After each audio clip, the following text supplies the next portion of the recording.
Hello, welcome to the stream. Good to see everyone. Hello, Slacks. Hello, GG Jam. Welcome to the stream. All right, so today we're going to be working on adding some more content for the Gunforged demo, which is coming very soon. There are a couple of new things to, or a couple of remaining elements to finish up and to add. But for the stream, in order for it to be a little bit more interesting, we're going to be developing just new content instead of working explicitly on polish. So before we get into that, you can wishlist Gunforged on Steam. The link for that is in the description below. And if you want to learn how to build a game in Godot 4, I have a Udemy course. The link for that is also in the description below. And Gunforged is essentially a cross between Vampire Survivors and Brotato, where you fight hordes of enemies by forging your guns out of unique parts, collecting affixes and passive abilities in order to create the most powerful build. So here we've got the passive screen right here. I can choose one of these three passives, which will remain for the duration of the run. And I'm going to go ahead and go with the stamina upgrade. So now I've got 2 stamina, and then I can forge my gun. So I'll be presented with a new gun part after every wave. And if I don't like what I'm given, I can reforge to get a new part. And so this new part is the banana magazine, and I can see that the banana magazine, while increasing some of the stats up here, it also adds these affixes, which is apply 1 stack of bleed on hit and add 1 fire stack on a hit. So I'm going to select that one. And there we go. And I've got the well here, which I need to fix that up because can't use it yet. But there are events that can happen in between the waves as well. This is a well right here where you can drop 10 gold into the well and it will give you a random passive ability. So that is an example of the random events that you can encounter. And so that's the game in a nutshell. Right now, the plan is for each arena, so this is the dungeon arena, to have 10 waves that you have to fight through, with the last wave being a boss wave, where you have to fight a boss. And then after you beat the boss for this arena, you will advance to the next one. So that's the gist of the game. And so we'll be adding some content. I'll show you how the well works here. So, imaginary friend. So this one's cool. It summons a phantom gun, so I'm going to grab that. And I'm also going to take 10 gold instead of taking a weapon part. So there's my phantom gun flying around right there. And now that I have enough gold, I'm going to press E to drop those into the well. And I've got another increased stamina passive. So I can press I and I can see increased stamina here, increased stamina there. And now I've got 3 stamina instead of the 1 that I started with. Hello, Theos. Yes, C# does support, or rather Godot does support C#, but the similarities end with Unity and Godot both using C#. You'll find that writing your game in C# in Godot is a lot different than writing it in Unity. It's basically just the same syntax. But if you already know C#, then it's useful. Don't you think these weapon upgrades kind of slow the game? Well, they do, but I don't know how to get around that. The player has to have a choice in terms of what they're doing, and the weapon parts all affect the stats, so.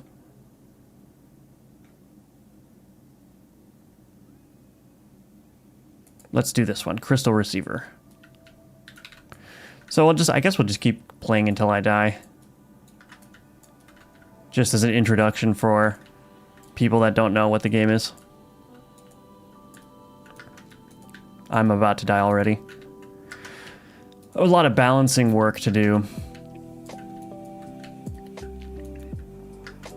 to get the game in good shape for the demo, but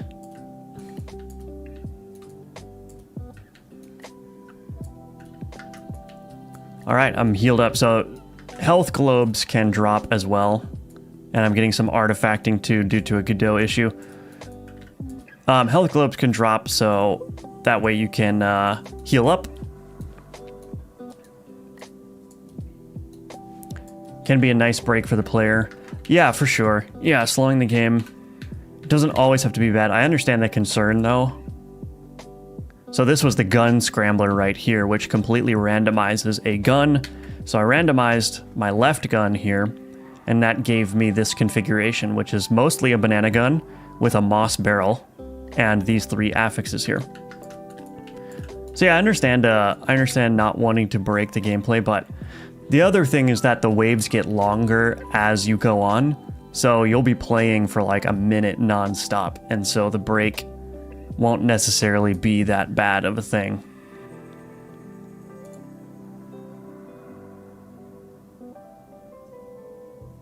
Just gonna take the gold again. I like what I've got going on so far, so might as well stock up on some gold. I've got 2 banana guns here.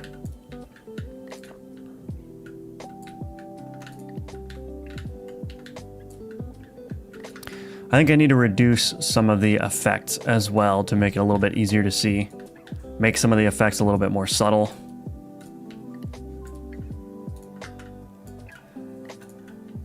The most important thing to see is the enemy bullets. Everything else is just extra, basically.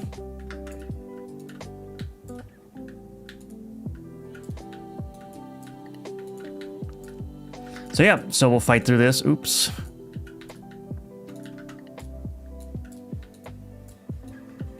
Dang. Took some damage at the end there. All right, what do we got? Okay, so here's a shop. So this is another event that can happen. So the shop allows me to purchase health globes, but also weapon parts. So I can scroll through this list and decide what I want to buy with money. But first, I'm going to buy these 2 health globes to heal up. So I'm full health, and I have 30 gold left over. So let's take a look at what's going on here. Let's see. Oh, that's an interesting one. I might buy this one, the crystal receiver. That's 17 gold, so let's do it. Alrighty. And let's also go and do our upgrade. I'm going to take, oh, the movement speed one sounds good. So increase movement speed by 15%. I'll take that. This one is just a straight DPS increase. It's covering the text, but I need to fix that. I'm going to take this. Yeah, that sounds good. DPS increases is always good. All right, then. Let's see, we're on wave 6. So let's see if I fail or if I can get to the boss.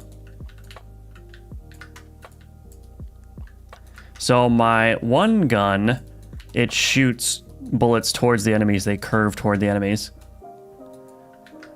which is nice. I don't really have to aim. I can just fling a bunch of bullets into the level and then let them do their work.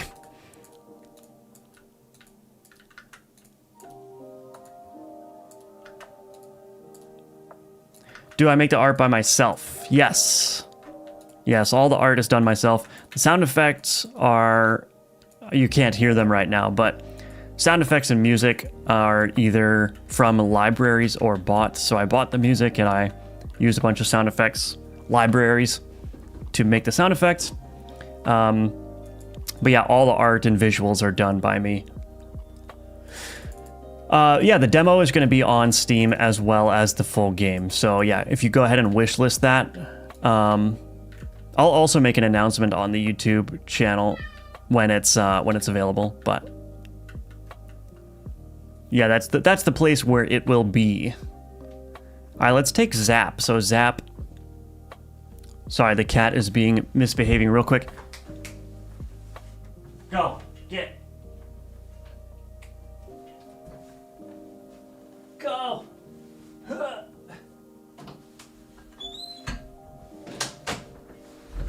Dang cats, getting where they shouldn't be. All right. Have you thought about making the weapon art bigger within the UI? It seems a bit small. Well, the problem with making the weapon art bigger is that throws out the pixel scaling, right? So if I can scale it by 10% and then it will look really terrible. But if I scale it, in order to scale it so that the pixels are all preserved, I have to make it twice as big, which maybe won't be a problem, but then the pixels will look thicker than all of the other pixels, right? See, everything's using consistent, like, except for these font outlines. But everything's basically using a consistent, like, 1 pixel wide look. So I'm not exactly sure how I can scale the weapon preview without making it look out of place. So I'm going to take Zap, which calls down a lightning bolt to destroy enemies. Let's see. I think I will move this weapon art, though, somewhere else. I just don't know where.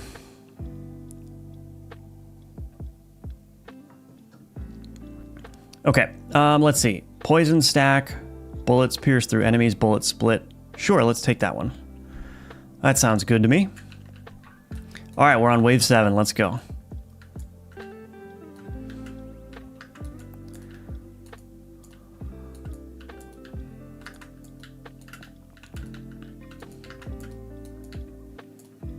So now we've got the full range of dungeon enemies. So we've got maggots, rats, spider centaurs, which shoot those cross-shaped bullet patterns, that thing right there. But then also we've got gargoyles, which shoot these pustules right here. So you don't want to get hit by those pustules.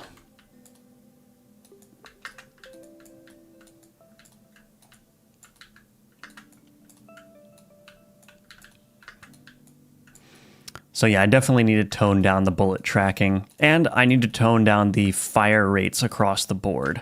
I think some weapons get to be shooting way too fast, so I'll fix that for sure as well. Let's take the increased health, and then let's reforge a couple times and see what's going on. Ooh, this one's a huge DPS increase. Yeah, let's do it. Sweet. And then I'm going to drop some gold in the well. Deft reload. So deft reload is... Let's see. Reload both guns on dash. So that'll be great. So now when I dash, I can continue shooting without swapping which gun I'm using. We'll probably put an internal cooldown on that, something like 3 seconds or something. But I think it's nice overall.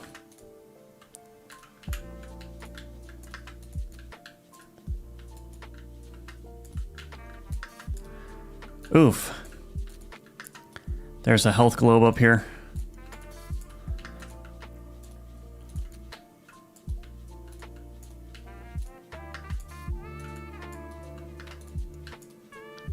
All right. There we go. All right. Almost there. So got the shop again. Let's go check out the upgrades. Ooh, let's...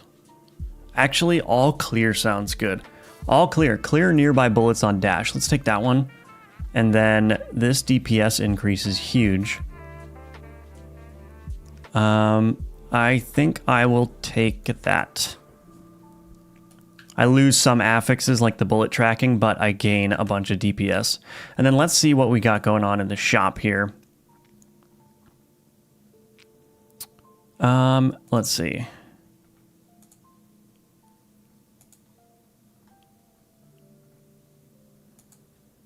I'm not seeing anything super interesting that I would want here. This is a DPS increase. Yeah, I think we'll take this one. So this is what, 23? Okay, let's take that. And then, let's see. I think I'm going to destroy this boss. Oh, another DPS increase.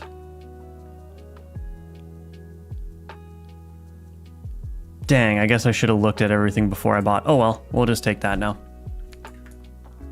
Cool, so we've got the worm receiver, banana magazine, and moss barrel. So, let's go. I love how everything feels. Thank you, Jedge Cobb. I hope I said that correctly. Thank you, thank you.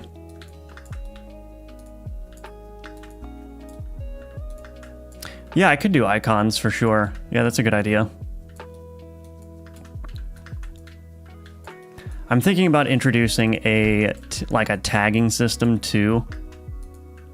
So, for instance, like if you have a passive or a gun affix that is health related, it would be tagged as health, and then giving the player control over how likely those kind of tags are to drop. So for instance, if I want to make a health-based build, I might be presented with an opportunity in game to choose to increase the chances of health-related items dropping, right?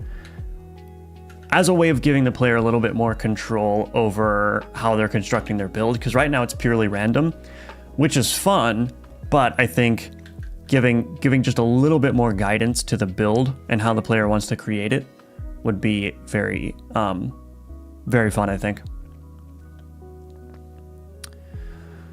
Let's take the increased movement speed because we're going to the boss, and I think the movement is going to be useful. I don't think I want any of these. Yeah, I'm not seeing anything impressive here, so let's take the gold. And then let's go.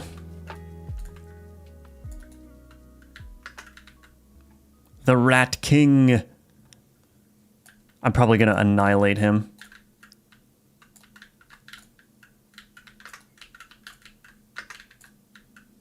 Yeah, I think his health needs to be increased, but there's the Rat King. And then that's the end of the demo. So this is the screen that you'll see after beating the Rat King.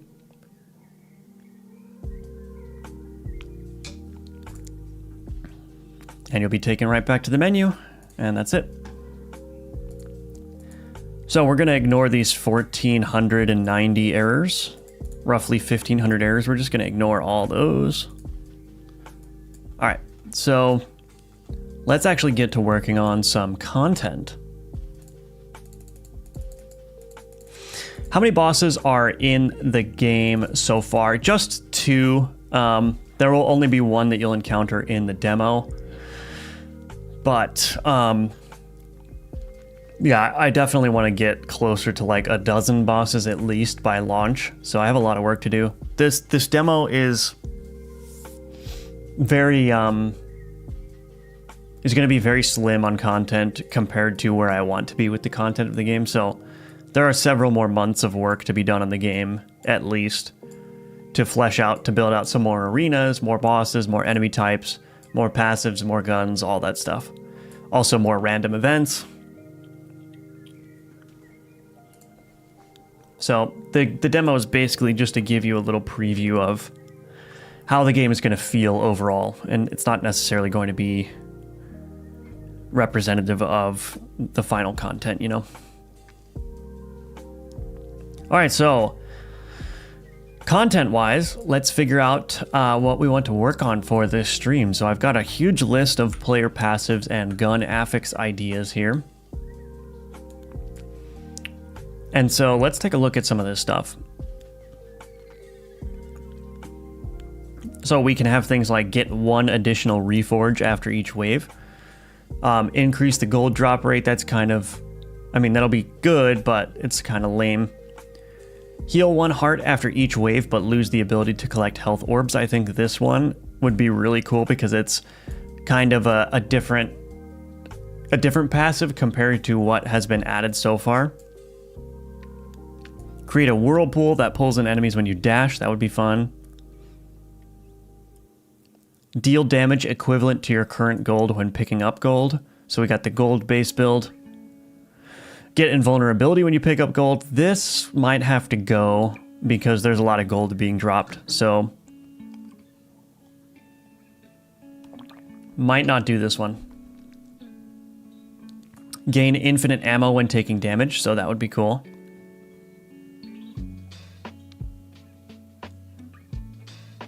I think what I want to do is I want to do this heal 1 heart after each wave, but lose the ability to collect health orbs. I think that would be really cool. So I think that's what we're going to work on. That's not going to take too long. And then we can pick something else, maybe a gun affix out of the list here. And if anyone has any ideas, feel free to add them as well.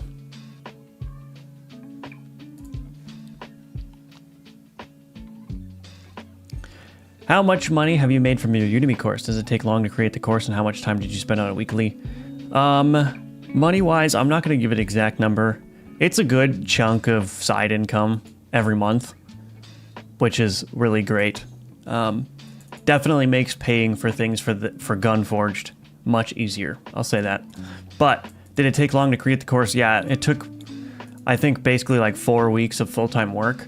It ended up being 24 hours of raw footage that I then had to edit down to 17 hours for the course. So 24 hours to just record, that's just the recording time, not to mention all the prep time, or if I messed up a lesson, deleting that recording and restarting, right? And then editing all of that, which is at a minimum 24 hours of work, because you have to watch back all the footage. So yeah, it took about 4 weeks of work.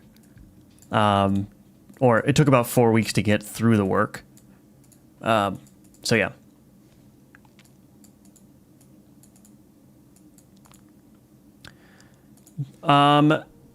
VS Code add-on. This is, I don't know if you're talking about this, but this is... Oh, are you talking about this? This is a note-taking app called Obsidian MD with the Obsidian Kanban plugin.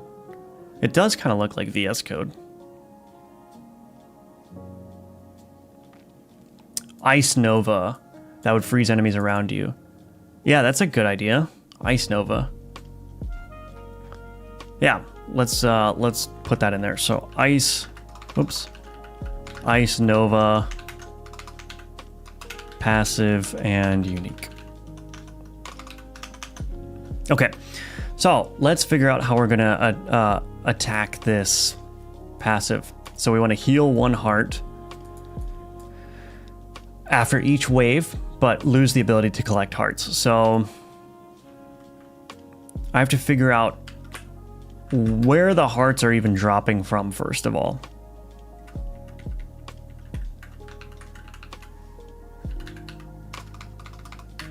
So now I got to figure out where those health globes are coming from. I haven't worked on this aspect of it in a long time, so let's see. Wave rewards manager. Okay, so it looks like it's coming from here, and I'm gonna up this font size here. So, health globe. Here we go. So we're listening for enemy death. And then we're grabbing an item from the drops loot table. And then, depending on what that is, we are going to instantiate it. So it's either going to be gold or health.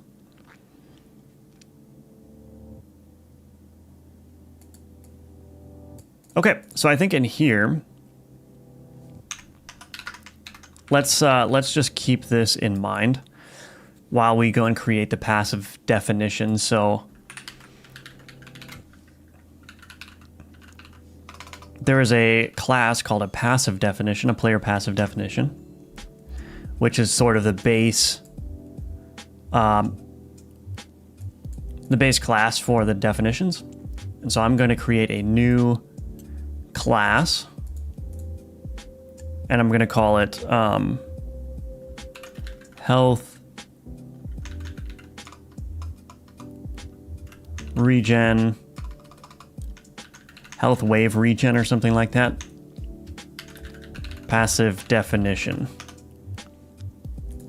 And we want to extend player passive definition. And then we want to do all the things that come along with that. So implement missing members. So get title. Let's just call this something like healthy, or maybe we'll call it like robust or something. Return heal 1 health after each wave, but lose the ability to collect health globes. I guess this one might be dangerous depending on how much I enable players to make their build around health globes, because this could brick a build, but we don't need to worry about that just yet. Okay, so that's our passive definition. And so now we've got to actually create the passive node, which gets added to the tree. So I'm going to go borrow another node, so passive. So the Phantom Gun passive, it extends player passive. So let's create a new scene. And what did I call this? Health Wave Regen passive. Health Wave Regen passive.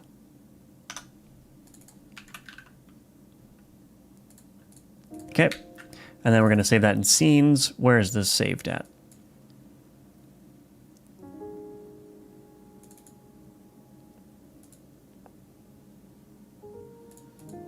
Here we go. So it's in here. So we'll save it in there. And then we need to create a script for it. Game.component.passive, and this extends player passive. Okay. And I'm not exactly sure actually what needs to be done here. I might just be able to keep this, just keep this pretty bare bones.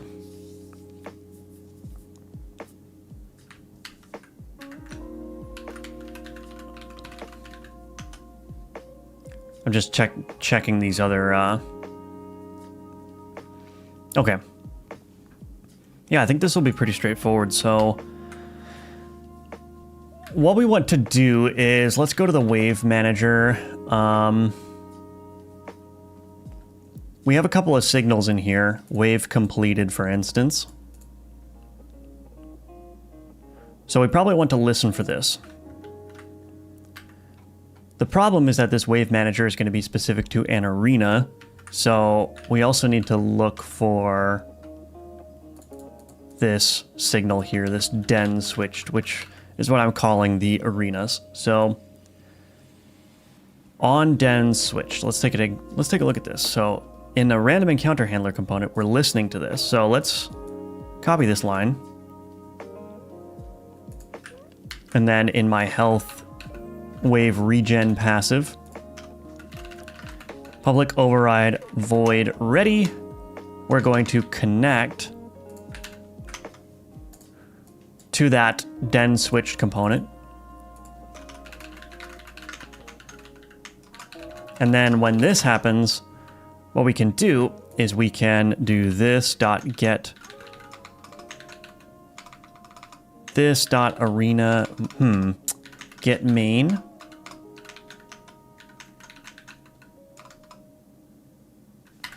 Now I don't know how to get the arena. I just have to reference a bunch of places in my code to figure this out. It makes sense, it's just I don't remember how to do it. Oh, I can just grab the wave manager from the tree, I guess. Okay. So let's just go ahead and grab that then. So there's our wave manager that we're grabbing, and then we can say wave manager dot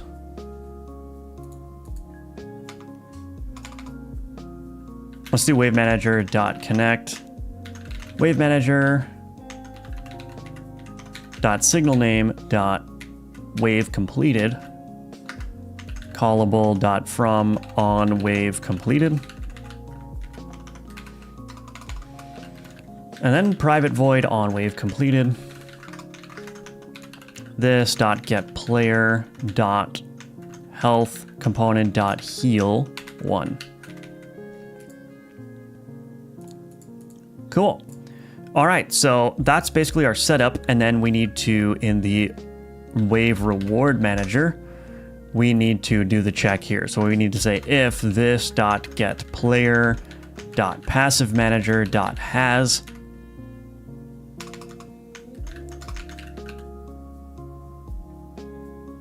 Why do I not have the has passive? I don't have a has passive method.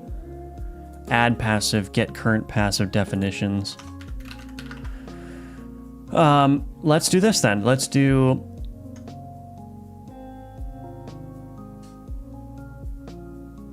public bool has passive. Let's create another function in here. Public player passive definition. Get passive. Yeah, like get passive of type, perhaps. Type T. Or maybe I should just use a generic here instead. Where T extends player passive definition.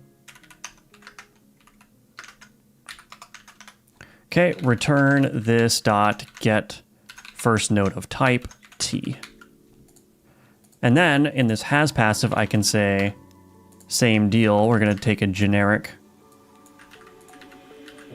And then we can return get passive of type T is not equal to null. Right? Pretty straightforward. And then in here, what I can do is I can say has passive, and this is going to be the health wave regen passive.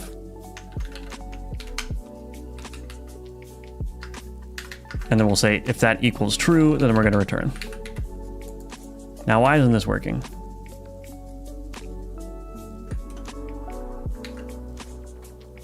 Okay, I think that's fine. Oh, is this not going to work here? Oh wait, what happened to my constraint? There we go. All right, so pretty straightforward. And now we can test it. So why is this not working? Oh, wait a minute. Ah, I think I did my constraint wrong. Okay, I did my constraint wrong. This needs to be just player passive right there. Player passive instead of player passive definition, and then get first node of type. Why is this not working now?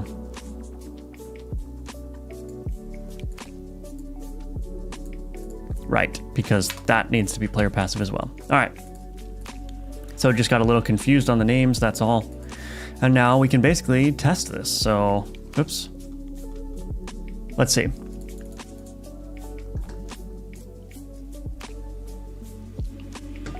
Hello, Drufus. Hello, Zygen. Welcome back to the stream. Good to see you both.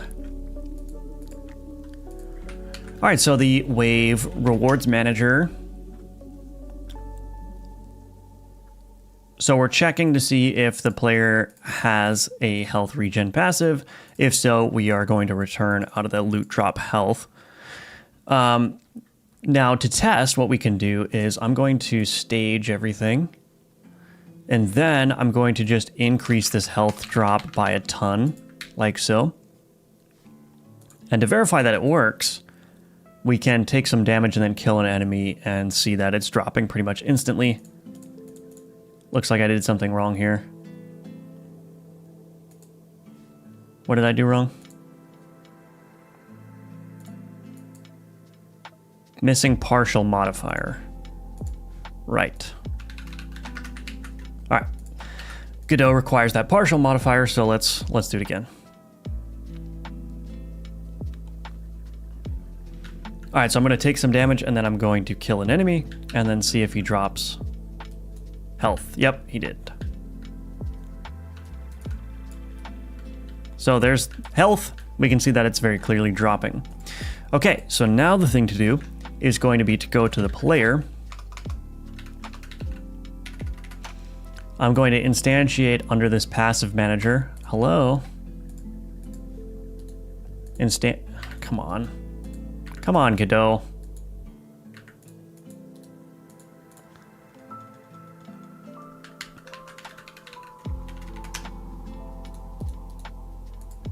There we go.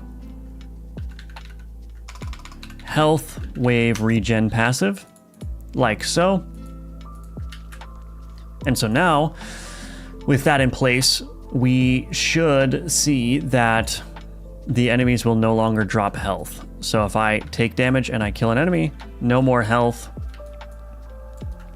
And we'll see if I get healed now when the wave ends. So I'll just take one more damage. There we go.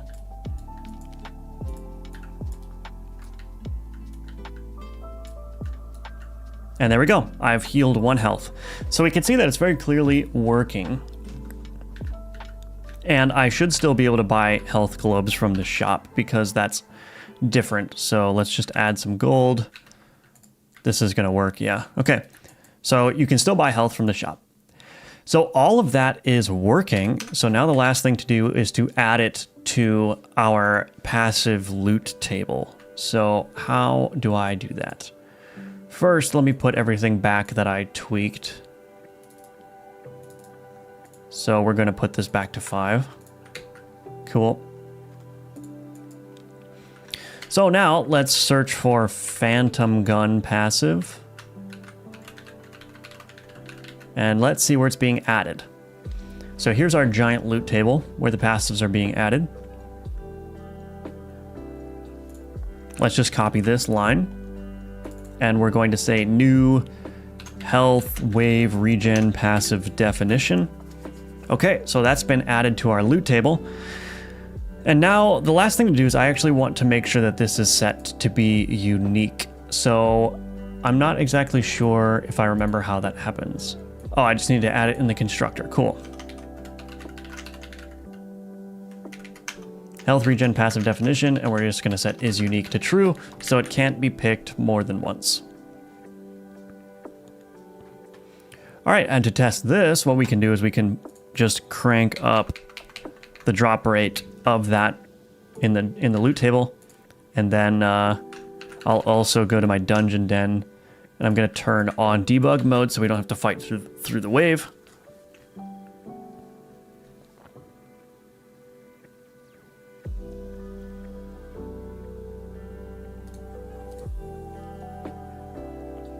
All right, so let's see if this works.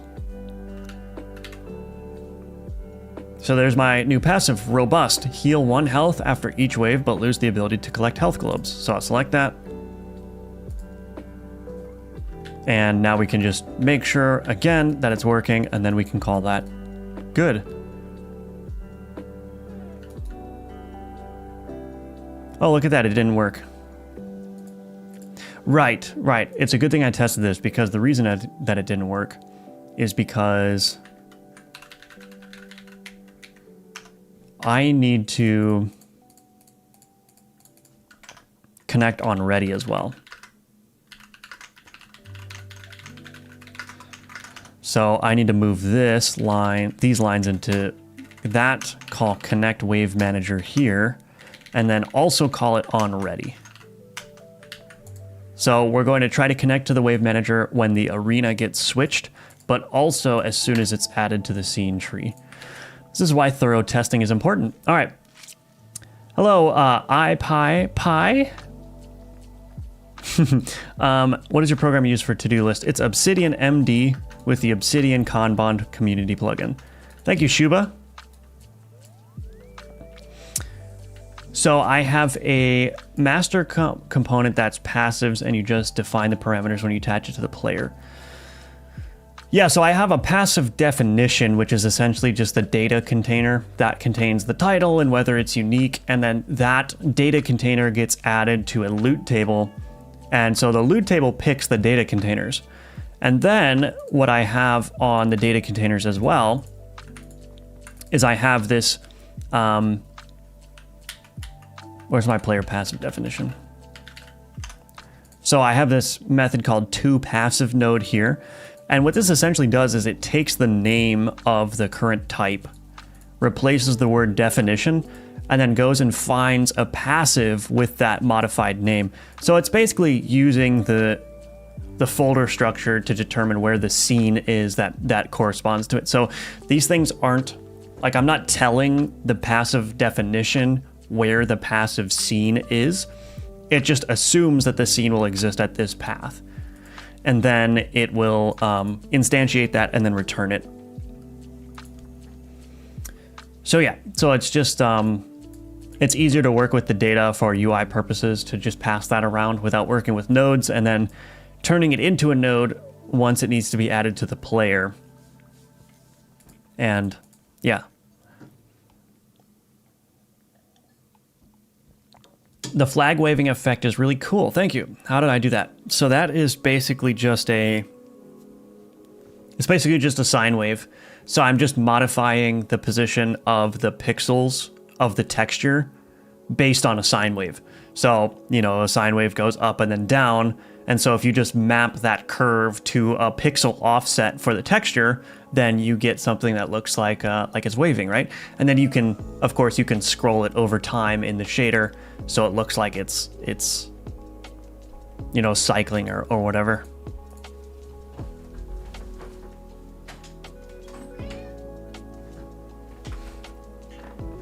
All right, so let's just go ahead and test this one more time. I think that was a test. Oh, I've got to restart my editor real quick. Sometimes I run into this bug where it just keeps spamming errors. Pretty annoying, if you ask me.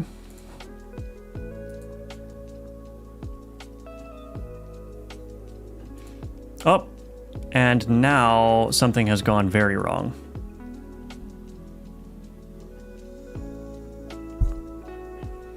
So this is probably related.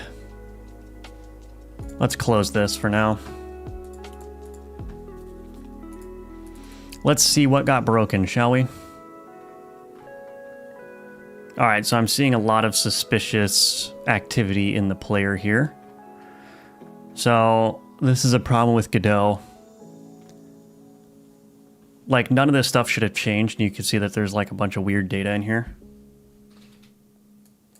So I think this is what's causing the breakages that I'm seeing. So I'm going to roll back the player scene.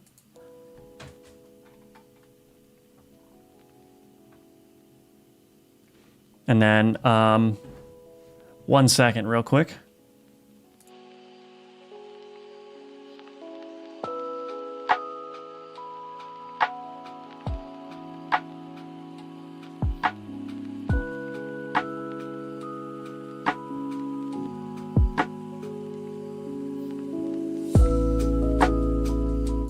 All right, sorry about that. Okay, so yeah, so I think that player scene was messing things up quite a bit. Let's see. Let's stage all of these. And yeah, I don't know, something's going wrong. It's like Godot just like adds garbage to my files sometimes, which completely corrupts it.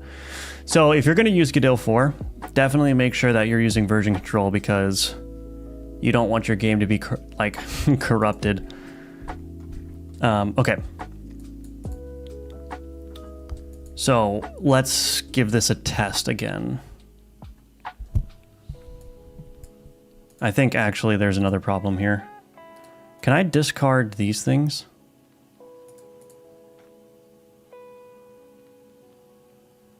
Oh no. On stage.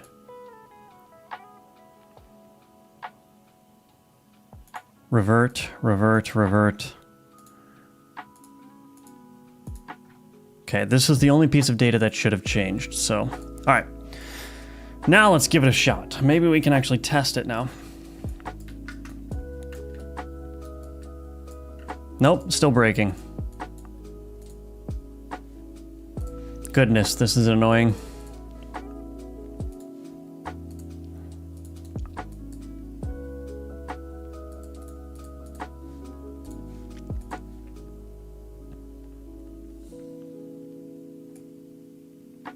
Okay, now it's working. But now I gotta turn on debug mode, so let's go ahead and do that. So we'll turn on debug mode for these. Cool. All right, so now we can actually see if this health passive is working.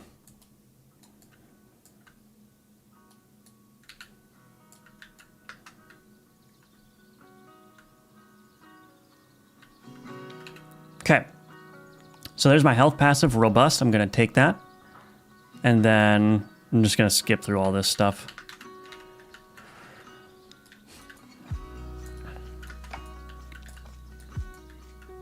Okay, well, I should have taken damage. I wasn't thinking, but I did see a +1 number, which probably I should fix if you're full health, but that was indicating that I did heal. So let's just do another quick verification here. Okay, there's my damage, and I killed him, and now healed up.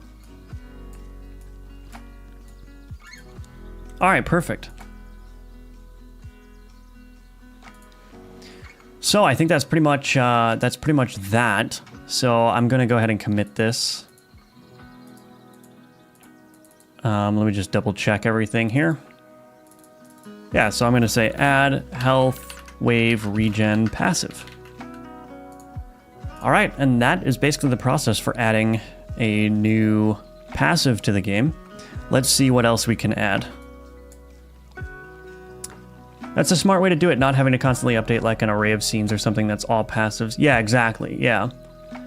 I've been using that a lot for this game. I use a lot of just inference to determine where various parts are, and I just make sure that I follow a very precise naming scheme.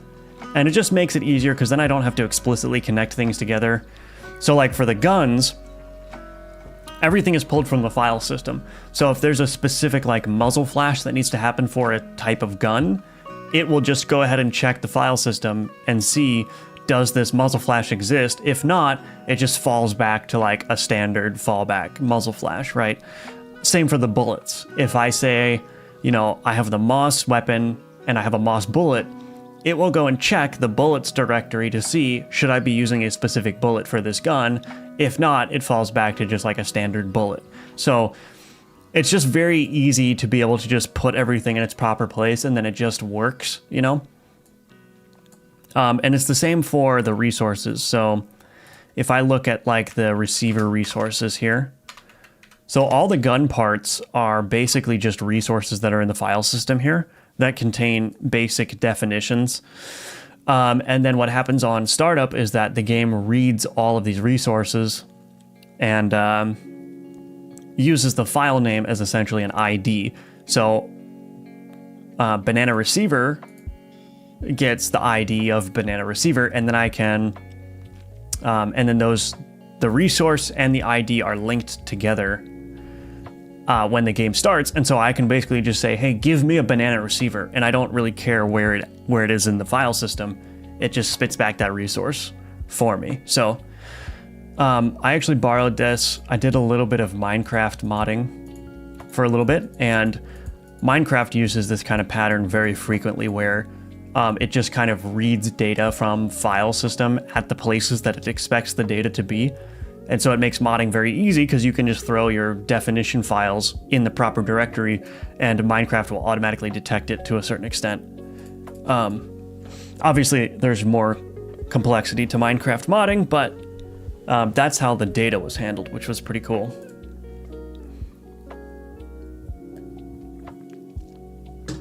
Yeah, absolutely. Version control is a must.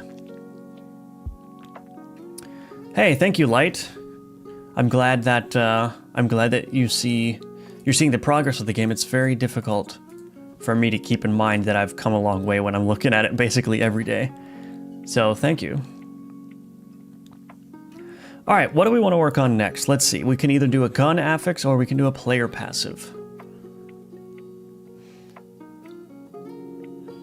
I want to do this one. Chance to shoot a bullet from the other gun at the nearest enemy. I think that this is going to be really fun. So, the idea behind this one, it's basically self-explanatory, but while you're shooting, you know, maybe there will be like a 10% chance or something that you'll also shoot a bullet from your other gun.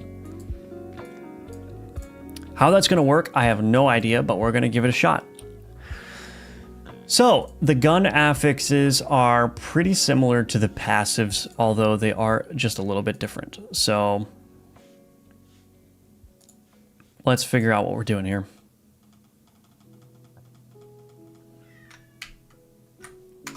So, affix. So we've got the fire affix, which extends gun part affix here. So here's the gun part affix. You can see that it has a bunch of overridable methods for various events. And so let's go ahead. I think I can just create a new affix here, or I can duplicate this perhaps. So let's copy, paste. We're going to call this what are we going to call this? I don't even know what to call this. Passive. There was a talk from Darkest Dungeon devs, and they did a very similar thing, both actual ID numbers with. Oh yeah, I think I know what you're talking about. I think I have seen that GDC talk referenced. They use the file system as basically like a store of data.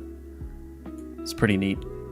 Well, obviously the file system is a store of data, but I mean like game logic related data where they use the file structure itself to determine certain things about the game. Follow-up. That's a good one. Follow-up affix. Obviously, the display name and the text can be different, but one challenge is figuring out a name that I will recognize as being what it is, you know? All right, so let's see. So we have our occurrences. So let's do this. Occurrences times 10% chance to shoot a bullet opposite gun on fire. Okay, so occurrences, basically there can be multiple of the same affix on one gun, and so this occurrences is basically how many other affixes are on the gun at this time, and then I can modify the description to say that. So we'll take occurrences times 10, so there will be a 10% chance with each affix that exists. On entity collision, all right. So let's see, public override void on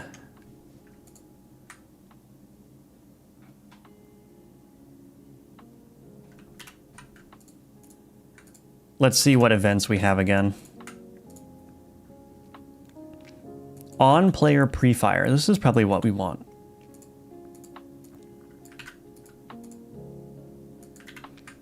And we'll get rid of this one. Well, we'll keep that there for now. So the player pre-fire event is essentially called before the bullet is actually fired. And this should be fine. So what I'm going to do is I'm going to say, okay, var % is equal to 0.1 times. Well, I guess I actually don't need to do this. So one tricky thing about these affixes is while the description is merged with this occurrences, this on player pre-fire will actually be called for each passive. For each individual passive. So if I have 2 follow-up affixes, this will actually be called twice, which actually is going to be a problem because you could end up in a situation where you could fire 2 bullets at once instead of just 1. So basically what I want to happen if you have multiple of these affixes is I just want the chance of firing a bullet to go up, but I don't want to do like a 10% chance on each individual event because then again, you could shoot 2 at the same time. So I'm gonna have to figure out how to handle that. I think I may have handled that already somewhere.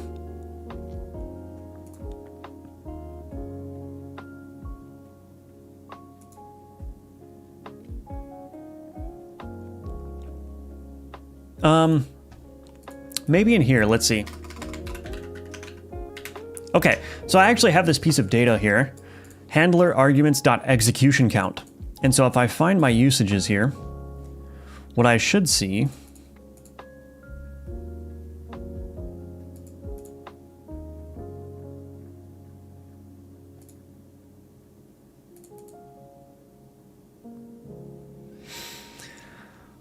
Okay, so yeah, so when I'm processing all of the affixes on fire, I'm actually keeping track of the number of times this affix type has been executed on that weapon. I think. Yes, yeah. So since I have the execution count, I can actually handle this pretty well.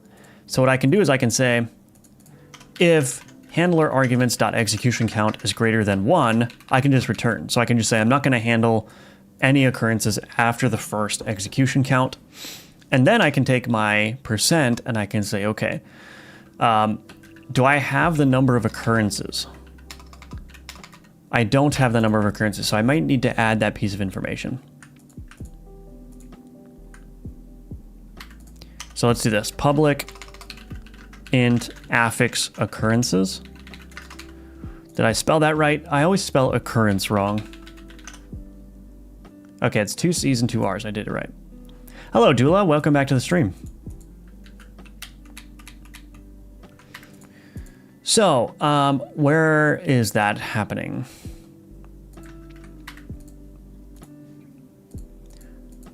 Counted occurrences.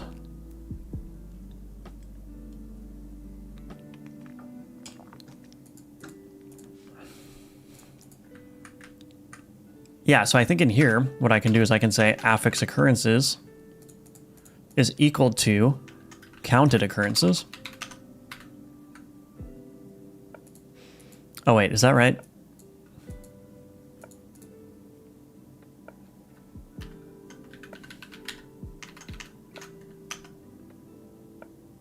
Wait a minute.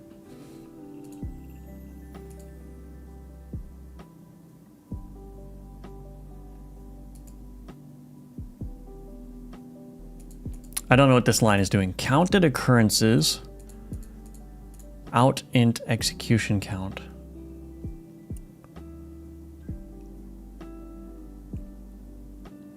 I see. So this is a running count. So let's do this. Let's rename this to counted executions, because that's not what I thought it was. So counted executions is a better value there.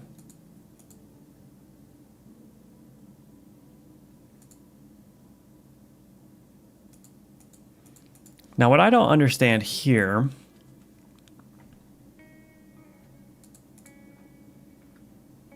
I actually don't understand how this is working at all. Wait a minute. So it looks like for each of our affix, so I'm looping over all the affixes. I'm seeing, okay, do I have that affix value? Oh, I see. Okay.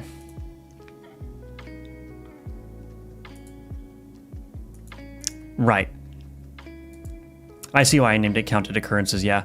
So this is not necessarily a keeping track of the executions. This is keeping track of how many times that affix has been encountered during the loop.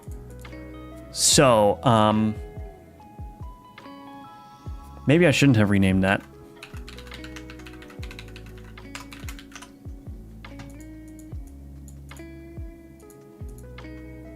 But that means that this execution count is actually wrong, right? Because the execution count is how many times it has actually been handled, right? So I actually need to rework this a little bit. So let's do this. Let's do out int, let's call this occurrence count.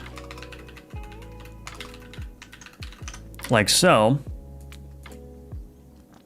And then let's create another dictionary, I guess. Counted executions. New dictionary, type int. So we'll just create two separate pieces of data for this. Okay, so let's just do this. Counted executions is equal to, or let's do this. Execution count is equal to,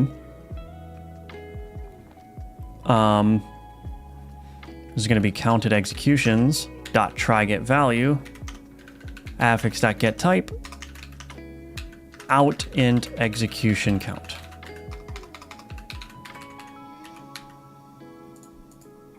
I guess I don't need to do that. Okay, so we're going to put the execution count, and the way that this is going to work is that this is only going to count executions after it's been handled.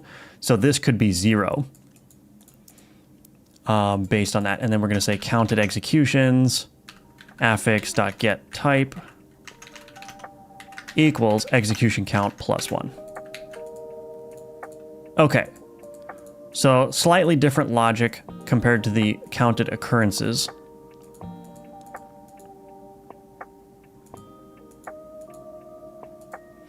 Okay, cool.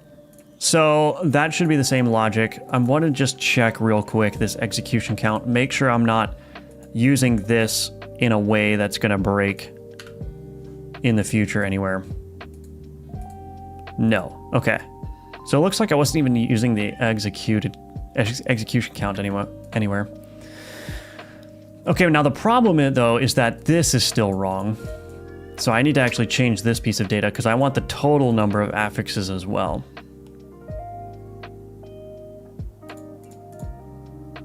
I want to know how many of these affix there are total.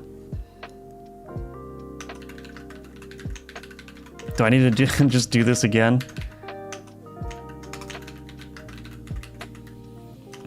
So I guess I have to do 2 loops, right? Total affix count equals game event.gunstats.affixes.toDictionary x.getType. Oh, is this not going to work?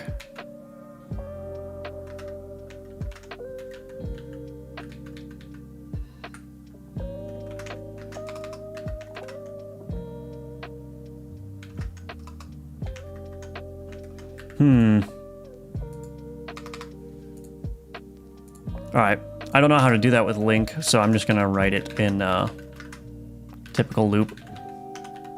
I'm sure there's a really fancy way to like sum up and put it into a dictionary, but this is gonna be easier. So total affix count, affix.getType. Let's see.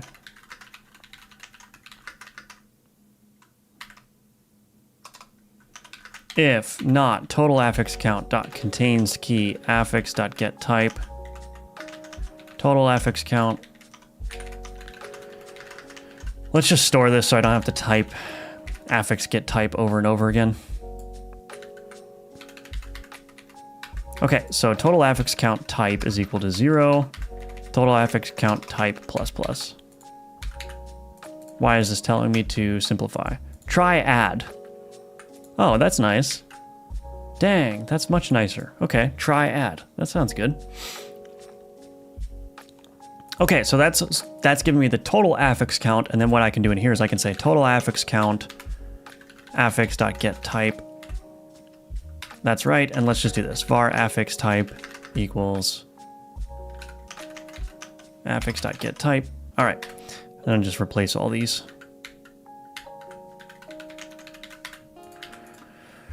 Okay, so all of that is just to get a proper execution count and a proper total number of affix occurrences. So now what I can do, hopefully, over here is I can say, if my execution count is greater than 0, we want to return. So that means anything after the first handling of this execution will be disregarded.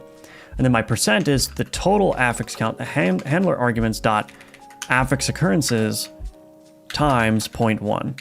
So it's 10% increase per affix occurrence. Okay, and then I can say var should execute, or should fire rather, is equal to math util.rng.randf is less than or equal to %. And then if not should fire, we'll just return. Okay, so now this is where the fun part comes in. Hopefully. All right, what are we doing?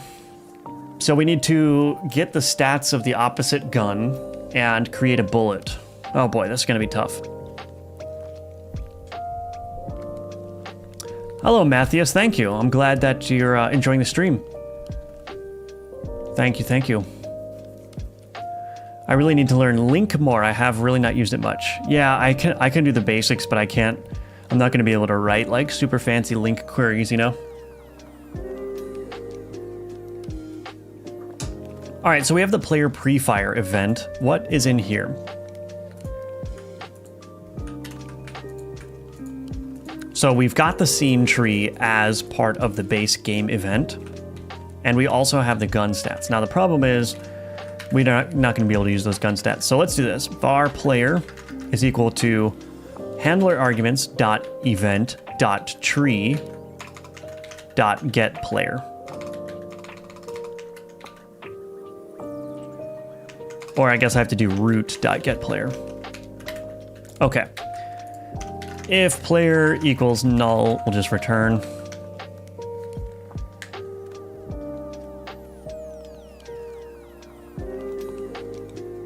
Okay, so we've got the player. That means that we need to get the player gun manager. So let's do this. Var gun manager equals player dot gun manager. If gun manager equals null, return. We're just doing a bunch of null checks just to make sure that it's safe. Okay, so we want to get the opposite gun. So let's do opposite gun is equal to gun manager dot get. Is there a way to get the other gun? Get gun at slot. Get opposite gun is a private method, so I'm going to make this public because I need it now. And we're going to put this up with the rest of the public methods up here. Cool. So get opposite gun, and we're going to get the gun that is opposite of the handler arguments.event.gun slot. Okay, so that's going to give us the gun that's not being shot currently. Then we want to take those, well, maybe we do opposite gun dot fire. Can I just do that? I think that's just going to work the way that that is.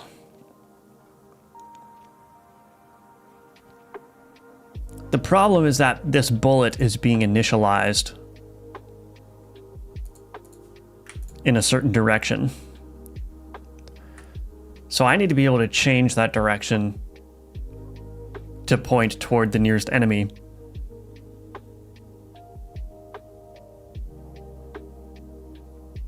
Angle offset.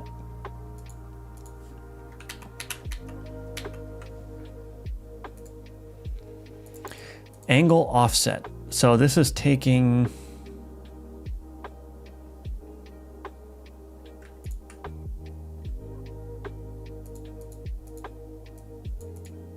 Oh, I see. It's taking the rotation of the gun and then adding the angle offset to it.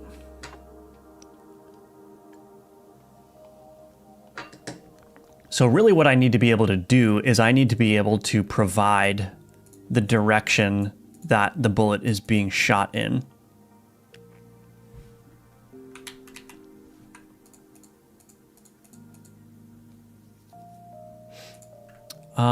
Interesting.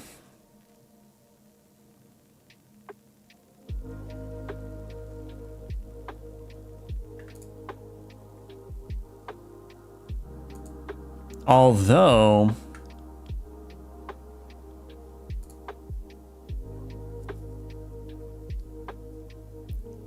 No, I was going to say, I think I could just call initialize again, but this is going to have the side effect of emitting this event multiple times.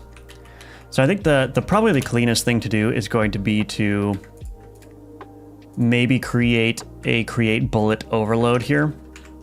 Private bullet component, create bullet in direction with gun stats, vector 2 direction, and then float angle offset, and gun part barrel. Having this many arguments is not good, but oh well, we're gonna ignore that. So I'm gonna copy and paste that all in there. Here, this direction, I'm gonna set it in here, and then Wait a minute.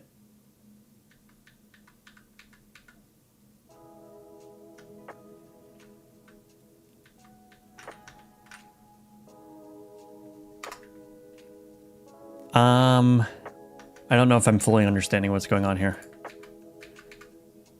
So this create bullet is called in a for loop depending on how many bullets are being created. How many bullets per shot.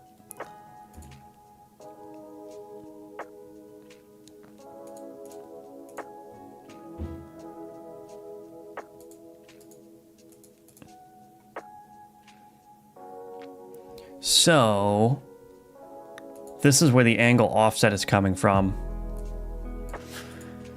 Interesting.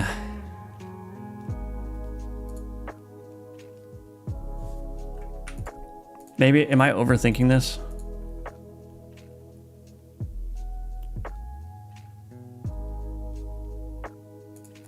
Perhaps I'm overthinking this. Yeah, I think I am. So I think what I'll do is final direction equals direction dot rotated degrees, like so. And then in here, what I can do is I can say return create bullet in direction.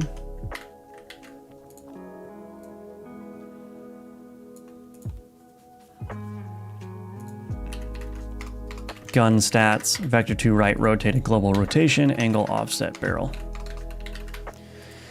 Oh boy, this is not getting any cleaner, is it? Okay, so why did I split those out? Because... So now when I've got the fire method right here, now at least what I can do is I can provide a direction perhaps. So I could say vector 2 direction like so. So a nullable direction. Then I could say var, let's do bullet component, bullet equals null. If direction is not equal to null, whoops. Then what I can do is I can say create bullet in direction, else we'll say bullet equals that. Okay, and then here, bullet equals create bullet in direction, stats, direction, angle offset, barrel. And this actually needs to be direction.value. What is it recommending that I do here? Why does it want me to do that? Does anyone honestly think that that's that that's more readable? I don't know, man. I'm just gonna leave it like that. All right, so then in my follow-up affix, I can say fire, and I can provide a direction here, which is gonna be, I'm just gonna pass in vector2.right for now, but we want to change this direction to be in the direction of the closest enemy. So with all of that done, let's just go to the player gun manager real quick. And let's, where I'm right here, I'm just adding the moss receiver to the player. I'm gonna say barrel.add.affixes.add new follow-up affix. Let's just do this a bunch of times so we can see that it's working. Okay. Any bets on whether it's gonna crash?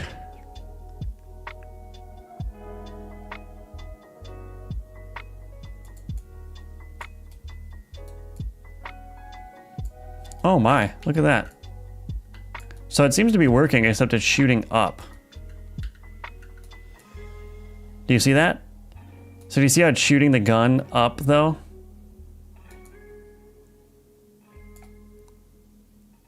That's gonna look really weird actually.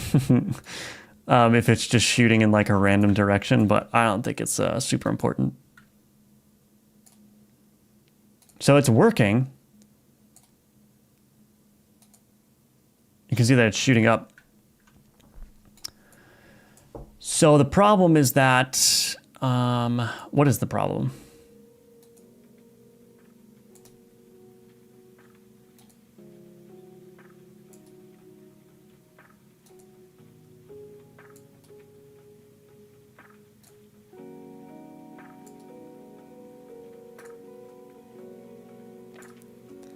I wonder if it should be shooting a bullet from the back or if it should just shoot the type of bullet from your other gun from your current gun.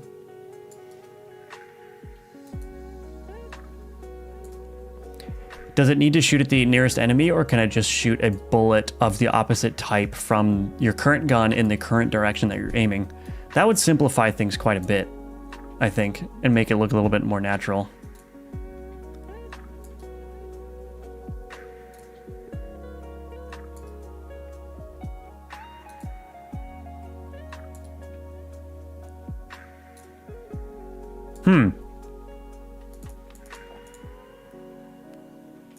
Yeah, true. I am overthinking it. I'm trying to code a gun affix or a gun property that shoots a bullet or has a chance to shoot a bullet from your other gun at the nearest enemy. So it's not exactly homing, but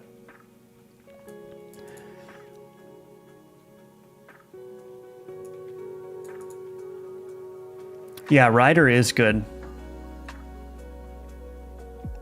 But I don't like some of the suggestions for sure. What is Palette Loader?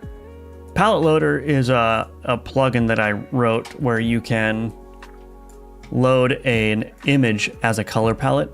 So I can go to my assets here and open up this palette, Resurrect 64. And what that will do is that will change all of the color pickers or update all of the color pickers swatches to have all of your palette colors. So it's just a nice little tool for me so I can have all of my palette that I'm using in Godot.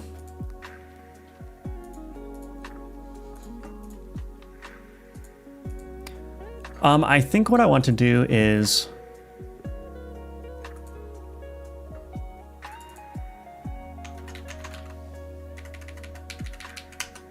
maybe get the current gun instead. And I want to fire in a specific direction. Let's just see if that even works. I think the direction is related to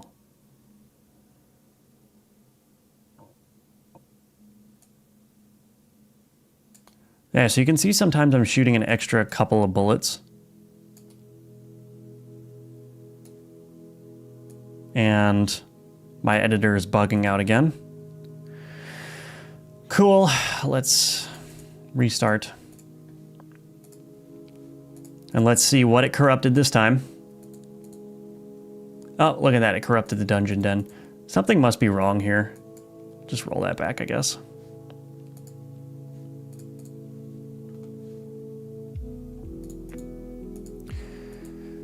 So the follow-up affix, so yeah, it's not using this direction for some reason, or if it is, it's just not. It might be related to the gun's current rotation.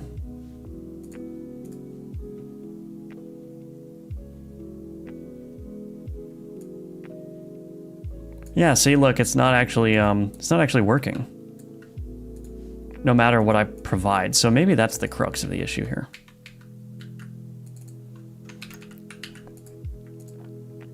So direction, if direction is not equal to null, create bullet in direction.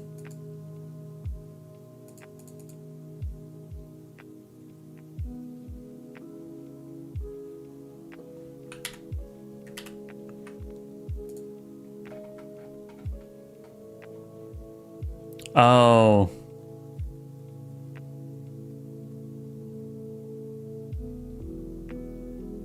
Because I put the logic in the wrong spot.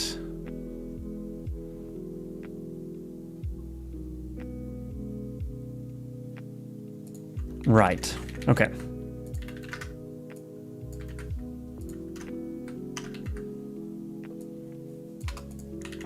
That would be why it's not working. Okay. Put the logic in the wrong spot.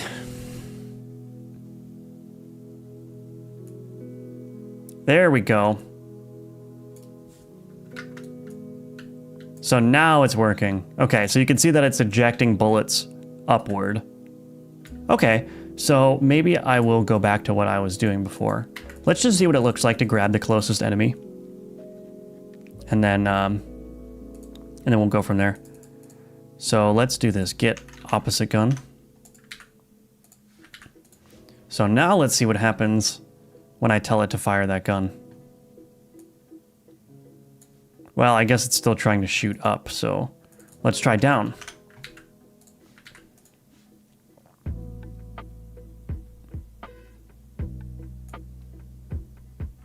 That looks kind of weird, but I don't know, it's probably fine.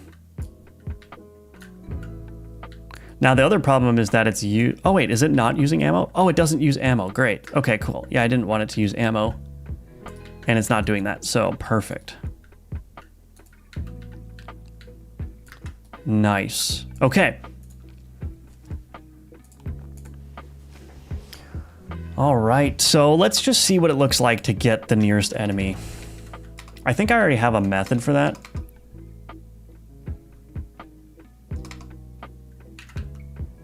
Get closest entity to position. Yes, here.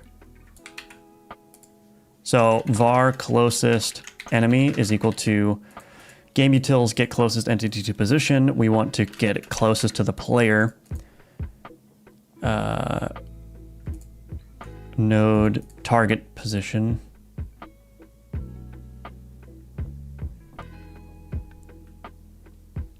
Yeah. And then we'll get the position closest to the player, which is player.global position. Cool, so there's the closest enemy. Then we're gonna say the direction. Var direction is equal to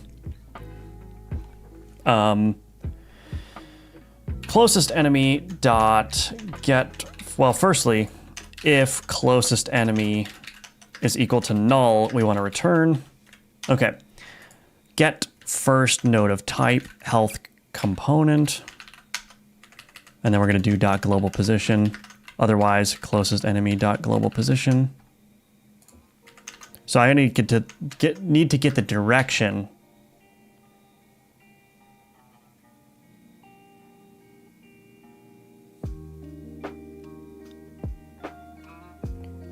I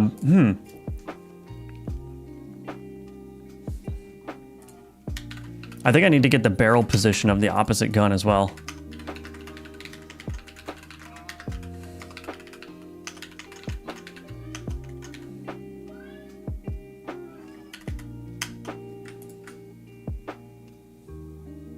Front global position, yeah. So I need to get the direction from the barrel's global position to the enemy's center position.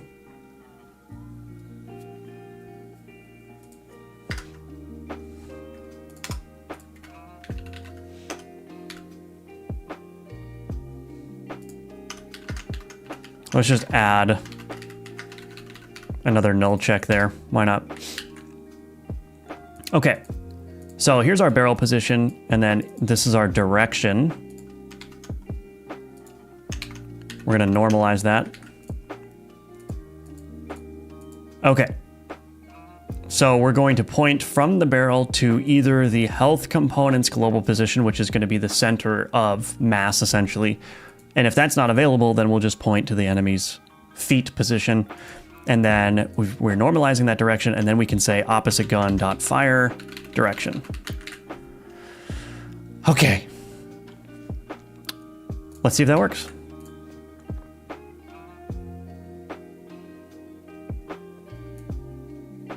Okay, so if I shoot without an enemy being present, look at that. It looks kind of weird, but I don't know if that super matters. Like, I'm not gonna fuss over it being perfectly aimed. I think it's just kind of fun how bullets are coming out of your back. That seems to work pretty well. Let's, oh, it looks like I forgot to knock down the robust let's just do that real quick before I forget. Yeah, this thing right here. Let's turn that down. So I'm just going to do a little bit more playtesting of this passive. Also, I need to add an extra space in here. For some reason, the percent symbol doesn't have like a space after it, so I have to add 2 spaces. I don't know what the deal is with that.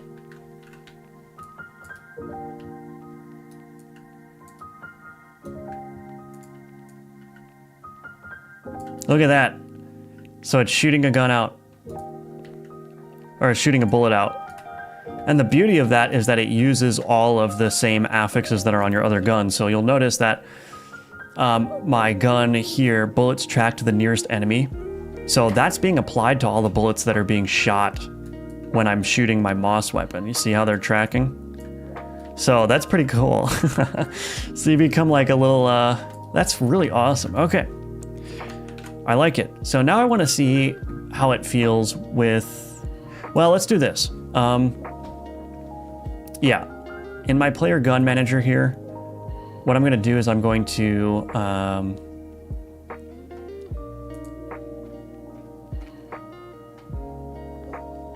what am I going to do?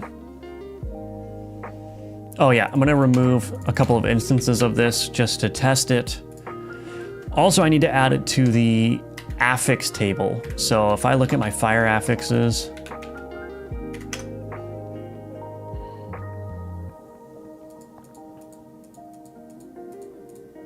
so I'm going to turn down the bullet track affix to 5, and then I'm also going to add the follow-up affix and make that 5 as well. Maybe I'll do these in order of rarity. So follow-up affix will be relatively rare compared to all the other ones, as well as the bullet tracking.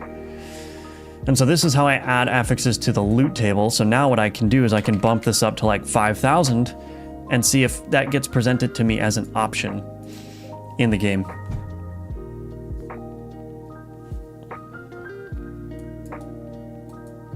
Idea for a gun, spider gun, shoot spider nest and spawn so spiders from the nest.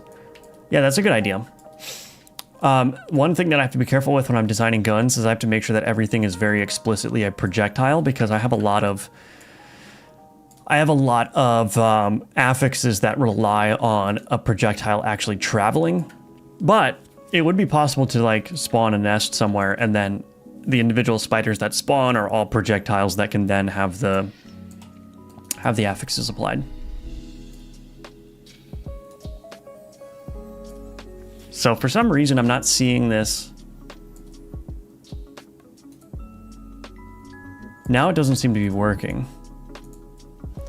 Did I remove all of... So I still have the follow-up affix here. 10% chance to shoot a bullet from opposite gun on fire. That doesn't appear to be working. So perhaps there's a problem with my logic here. Affix occurrences, percent. Maybe my affix occurrences is wrong. Let's do this. gd.print handler arguments.execution count and handler arguments.affix occurrences. Let's see what those say.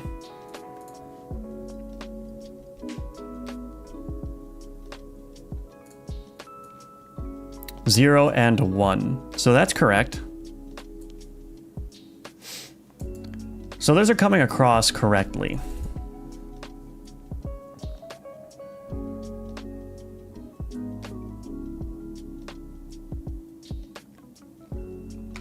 Is it just 10% is like super rare? Should be 1 in 10 shots roughly, right? Am I crazy? Oh, there's no enemy. Oh, wait a minute. Yeah, it won't shoot if there's no enemy. Okay, there we go. That might need to be knocked down to like 5%. Okay. What I might do is, instead of having it not shoot, because it does look broken, and I would imagine that would look broken as a player as well. So I think what I'll do instead is I will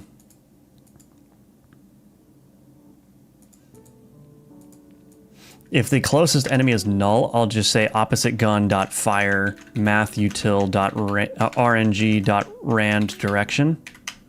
I'll just have it shoot in a random direction and then return. So if closest enemy equals null, we'll do all that. So that way, if there is no enemy, you can still see that your affix is working, but it just won't shoot anywhere sensical.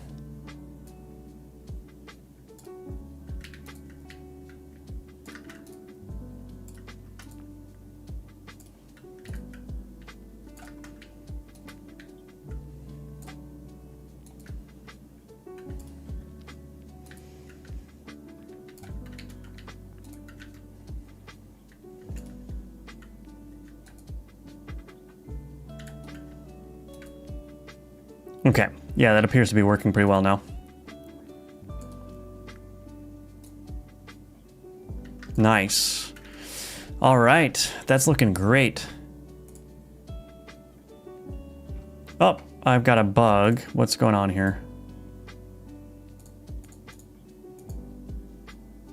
Part randomizer, through an exception, the given key follow-up was not present in the dictionary. So I think I must have forgotten to add.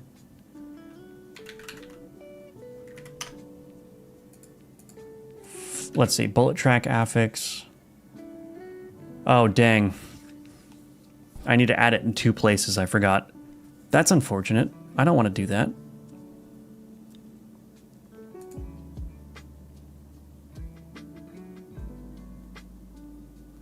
There's got to be a better way to do this.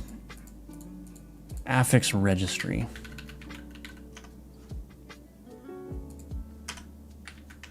Yeah, I shouldn't have to add this in 2 places. I'm going to need to figure out a way to make that a little bit better. Why is this even like this?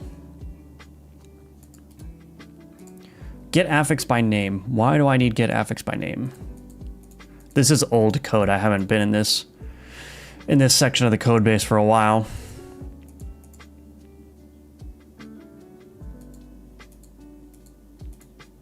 I see. Yeah. Okay, so the reason I need this affix registry is because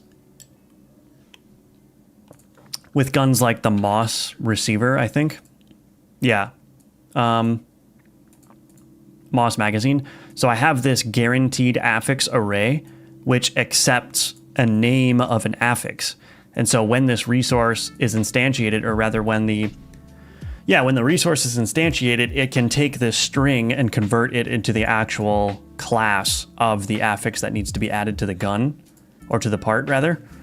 So that's why I need that registry. Now, why does it need to be separated from the gun part randomizer, like this loot table?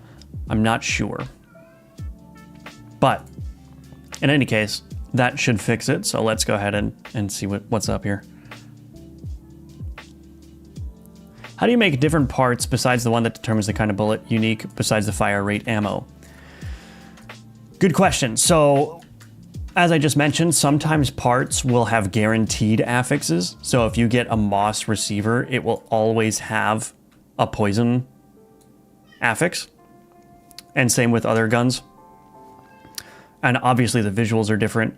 But yeah, beyond that, beyond the visuals and that, there are other stats. Like there are some stats that are specific to certain types. So for instance, the barrel of the gun determines how many bullets you shoot at a time.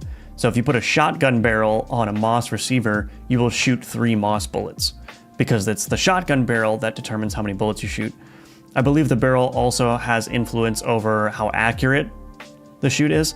So basically there's a bunch of other stats besides the fire rate and ammo count, and each part contributes to the overall stats differently, if that makes sense.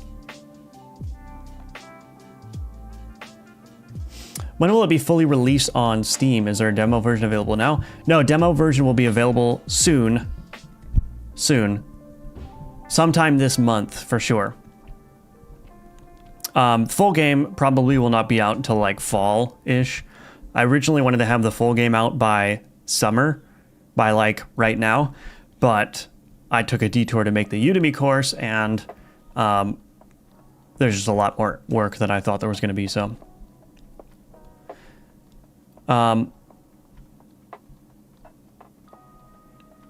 Also one, let's see, could done maybe clock timer. I don't know what you're trying to say exactly, Marcos. If you want to rephrase it. What code editor is that? That's Writer, C# IDE. Hey, Michael. You watched a lot of my videos and used them as tutorials. Awesome. Thank you, Michael. I appreciate that. I'm glad that you got value out of my content. That makes me happy to hear. Okay. So I'll take robust. And then here we go. All right, so 10% chance to shoot a bullet from opposite gun on fire.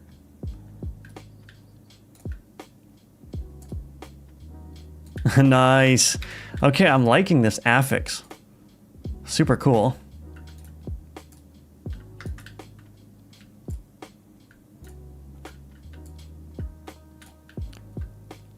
I'm just trying to see if I can get away with killing things without directly aiming at them. I like this. Yeah, this is one of my favorite affixes so far. Okay. Awesome. So I'm going to change one aspect of this, which is to write other gun here. Chance to... Let's do this. Chance to fire other gun when shooting. 10% chance to fire the other gun while shooting. I think that wording is better. What is it telling me to do here?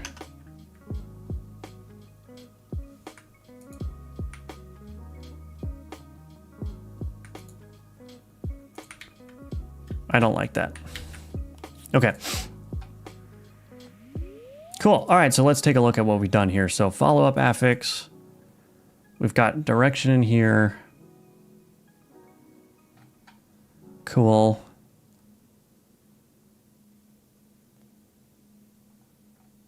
All right, I think everything's looking great.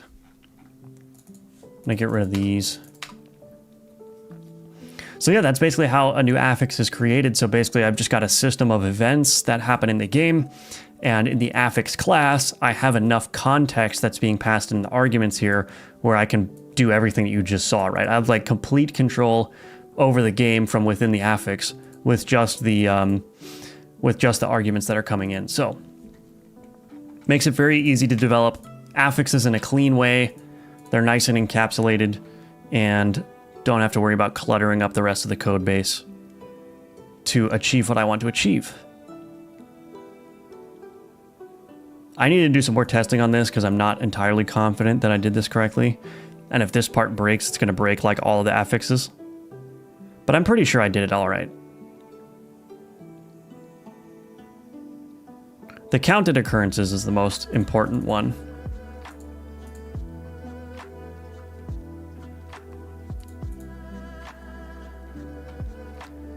Does this need to be a partial class? I don't think that needs to be a partial class.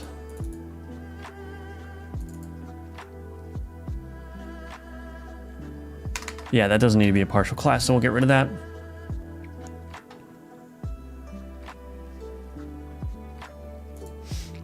Okay, let's take a look here.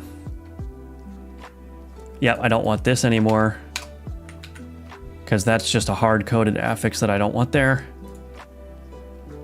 And changed this to 1. Okay, cool. So, added follow-up affix. All right.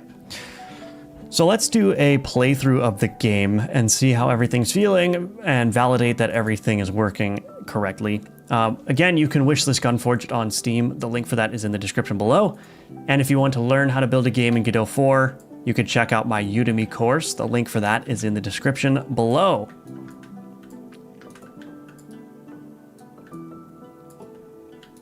Instead of number on top, maybe clock visual. Oh yeah, I see what you're saying.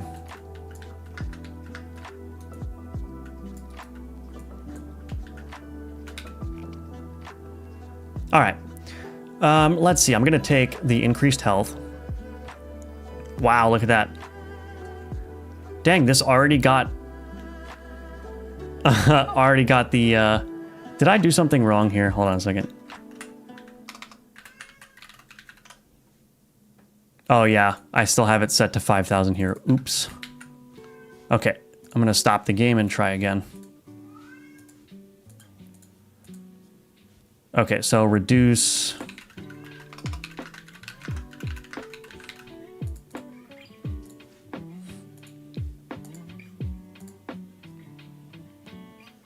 Okay, let's try again. Interesting question. I know you keep track of to-dos, but do you like schedule tasks and estimate how long pieces will take? No, I don't do any like hard estimation. What I'll typically do is I'll say, wow, that's gonna take way too long. I'm gonna take a different approach.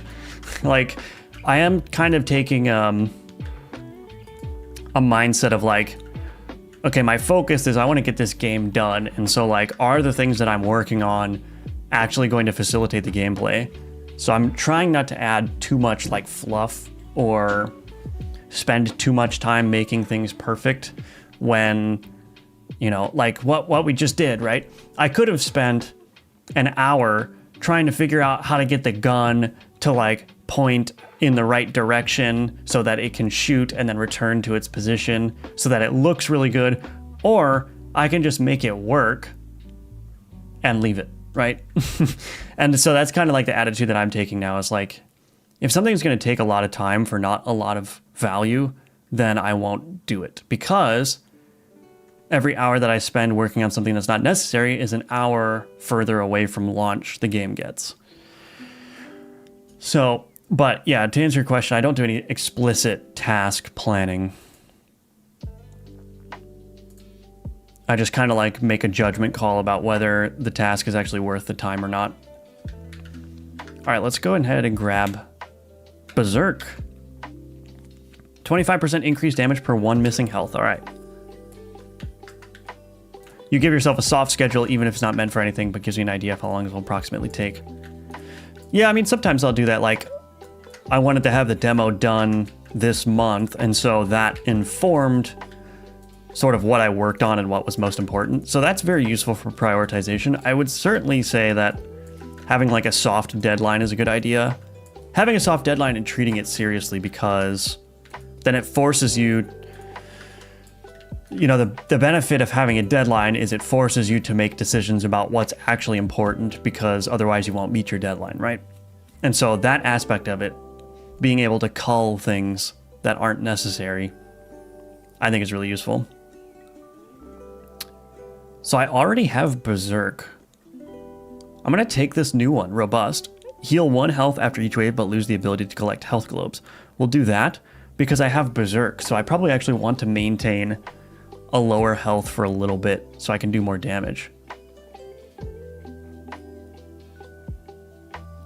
Let's do that one.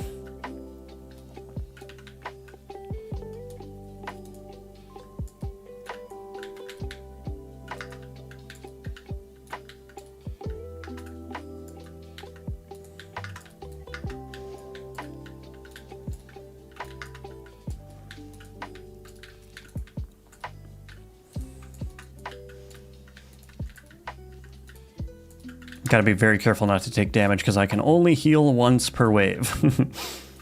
Unless I get a shopkeeper, in which case I can heal a lot. Or heal as many health globes as the shopkeeper has. There we go. Got my 1 health. All right, we gotta take the phantom gun. You know, imaginary friend is one of my favorites here. So we'll take the phantom gun. Ooh, that DPS goes down hard.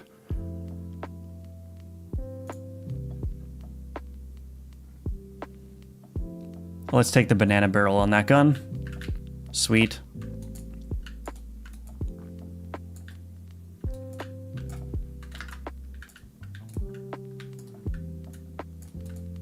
Oof.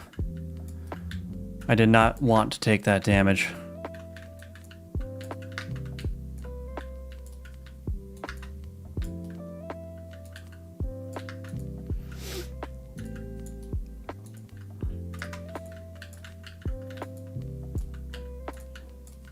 Probably will be adding at least one more gun for the demo as well.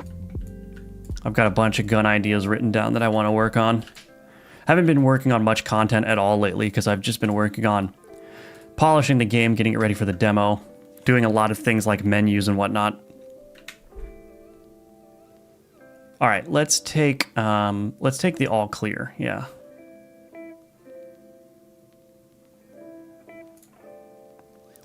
All right. What do I want? What do I want? What do I want? I guess we'll just take the gold. I can now clear bullets on dash, so that's good.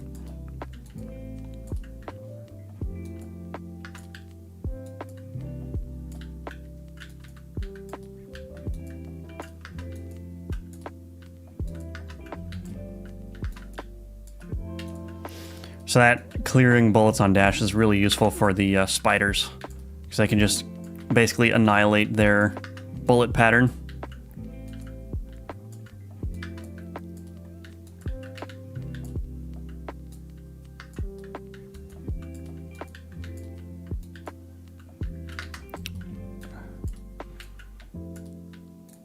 Almost there. Trying not to get hit. Okay, here we go. Whew! Did it fix the issue with particles turning white? No, that still happens on occasion. It's not happening right now, thankfully, but let's take the health upgrade. Yeah, it is still happening on occasion, so...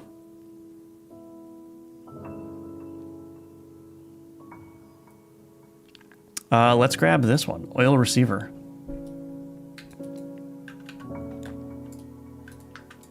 Yep, yeah, I have the same problem. I fall into the perfectionist mindset. Every little thing has to be just right. Yeah, deadlines are, you know, I know a deadline has a little bit of a negative connotation, but, you know, working with constraints is often much better than working free of constraints. Because the constraints force you to actually focus on what matters and not all the superfluous elements.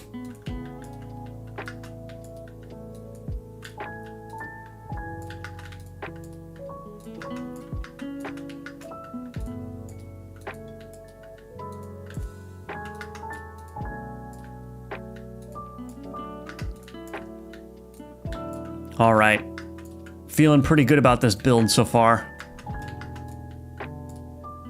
I hope they fix it as well. There's a lot of issues. I just reported an issue yesterday about artifacts too. Oh, another Berserk passive. Nice. I need to combine these, but yeah. So I deal 50% increased damage per one missing health, but of course I'm full health. Oh, okay, let's take the health increase again. I might take a couple of damage. I might take, yeah, some damage just to increase my damage output. Yeah, I think I'm gonna do that.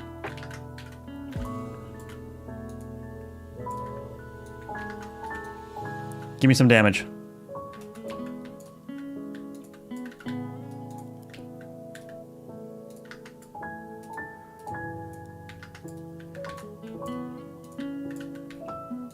So I'm dealing with a, what is it?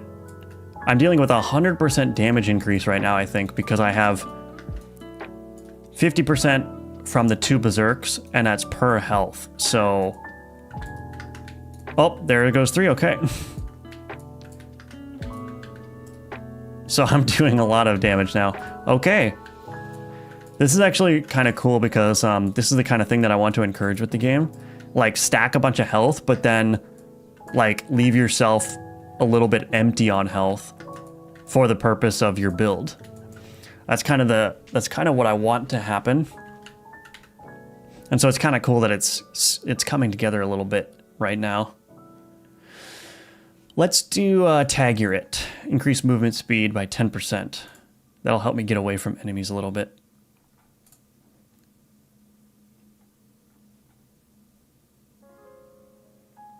Let's take that one. That's just a straight DPS increase.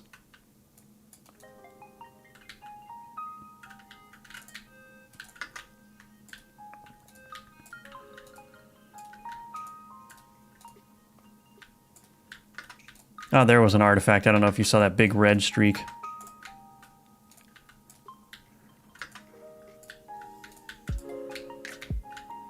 Oh no, I'm gonna die.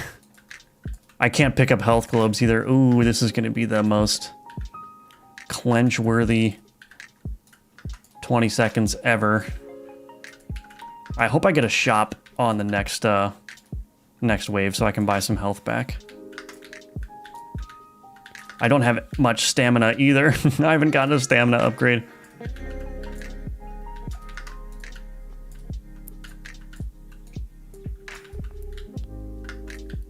Whew, all right, I did it. Oh yes, the shop. He's got one health globe, I'll take it, thank you. Okay, let's take a zap, I guess. We'll call down lightning on enemies.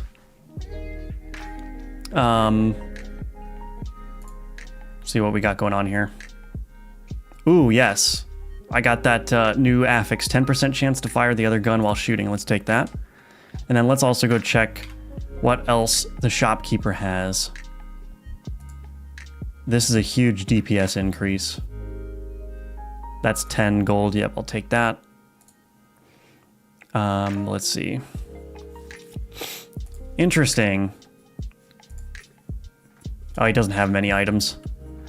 The number of items in the shop is randomized, so might as well take this bone magazine too. Look at that single bone that's being shot as I shoot the other one. There it goes. That's so funny. I love that. Okay. Anyway.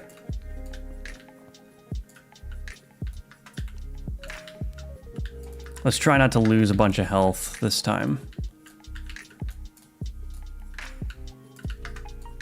Dang, this sniper hits hard. The bone sniper does like 300 damage a hit.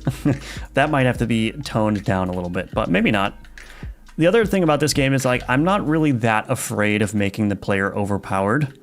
Like, I'm less concerned about how quickly the player kills enemies and more concerned about how well the player dodges the enemy's abilities, right? Because it's like, yeah, you might be able to kill each enemy in one hit, but as long as the enemy is still able to shoot before you kill it, there's still something you have to dodge, right? So I'm not entirely concerned with making the enemies like super tanky or making the game super balanced.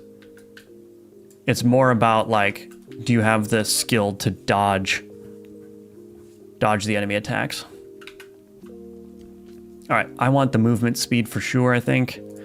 Yeah, let's do the movement speed and then let's see.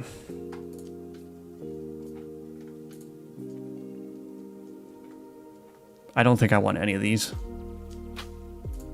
Yeah, let's just take the gold. All right, I think this is boss wave time. Let's go.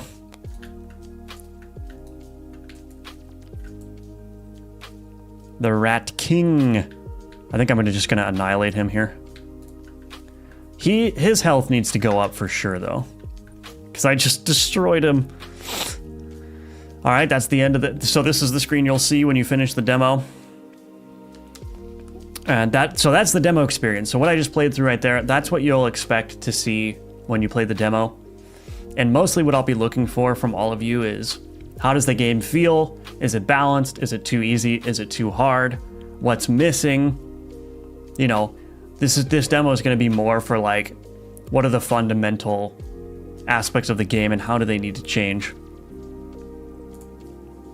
So there's that. Yes, Snay, this is Gunforged. You can wishlist Gunforged on Steam. The link for that is in the description below. Also, welcome to the stream. Hey, Bruno, thanks a lot. I'm glad that you're enjoying the course. I'm really happy to hear that. Yeah, I probably should have stayed on Godot 3, but there was a couple of Godot 4 features that I needed.